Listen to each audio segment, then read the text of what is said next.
Hi, Service Alternatives, and happy Friday. As you know from the Good Day SA episode that we aired this week, we are celebrating Service Alternatives' 37th birthday this month. And for me, that celebration means celebrating who we are, where we've been, and where we are headed. We have a lot of pride here at Service Alternatives in longevity of employees. And for me, it is equally as important to really welcome the new energy and fresh ideas that new employees bring. We have a number of new employees who have joined us in 2020, and it's exciting. Scott is one example of an employee who has started with us, has not been here very long, and has already really made his mark. Scott works up in Region 3, which is Snohomish County and North. He works with Children and Family Services, and he does a variety of things. One of those is he co-facilitates an incredible years group. He has a number of cases already expanding. The last I heard, from 2 to 8 cases, with that growing. And he has already made a difference in terms of working with the CEDAR program and helping them reunify a youth with a family. He's already working with a youth out of King County, which is exciting because it's been a while since we've served kids in the King County area. And from what I hear, he just does an amazing job of listening to families with a sense of understanding and also with clarity about how to support them in moving forward.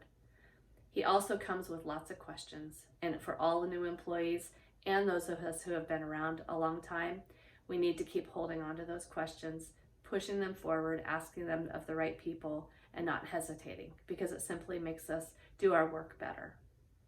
It is the employees that we have that carry out our mission, and it is the act of carrying out our mission that really contributes to the results we achieve.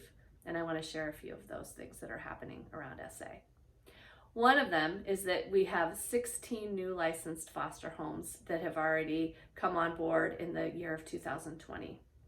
That's a lot in any year. It's really a lot during a year of COVID. I am so impressed with the way the foster team has come together this year to really improve systems consistency and to talk about and act on what it means to bring on foster care families with excellence, both in terms of licensing and onboarding. I hear there are another 8 homes that are in the process of being licensed by the end of the year. Hopefully you paid attention to the flyer that came out recently talking about the new referral bonus we have for foster families. At this point, we not only have a bonus for bringing on new employees, but also for bringing on new foster families. So I encourage you to check that out if you have not already. Halloween brings about all kinds of interesting excitement for so many of our clients. And with this year with COVID, we're having to really get creative. Pierce County Residential Services is planning a trunk or treat event. Pierce County is known for having a pretty great costume party with clients and staff alike in the Tacoma office. And of course, they have to think about how to do that differently. So they're creating an event that will be held outside.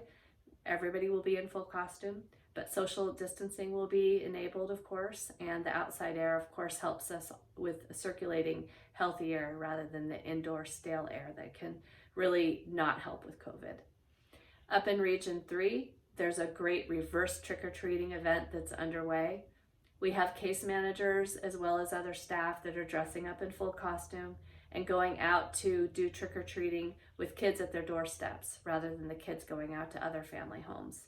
They're going to be visiting both foster homes and kids in their own biological families alike in order to help really celebrate Halloween, but do it in a safe way.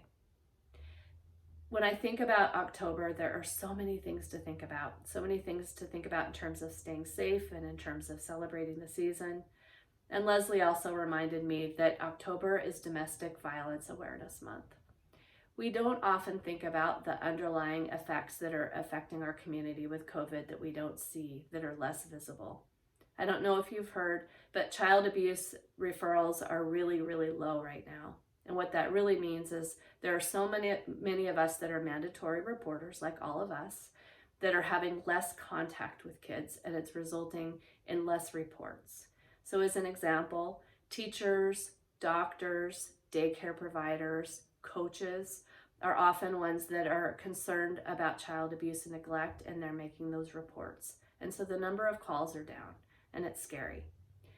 On another statistic, domestic violence calls are actually up. So with the number of people that are in quarantine whether it's for a short period of time because of a COVID exposure or a quarantine like our whole state was under a while back. There are a number of calls that have been made and the numbers are higher. I encourage each of you to get a little bit educated about domestic violence. I encourage you to pay attention to what's out there, to listen carefully to family and friends that might be having their own problems with it, and also for all of you to remember that we have the Employee Assistance Program available to any of you if any of you are struggling in this area. So October brings so many things, the good, the bad, and the ugly, and I just appreciate what each of you does every single day to simply make the world a better place, to make the world a safer place, and to really just carry out the mission of SA together. Have a good weekend, everybody. Bye-bye.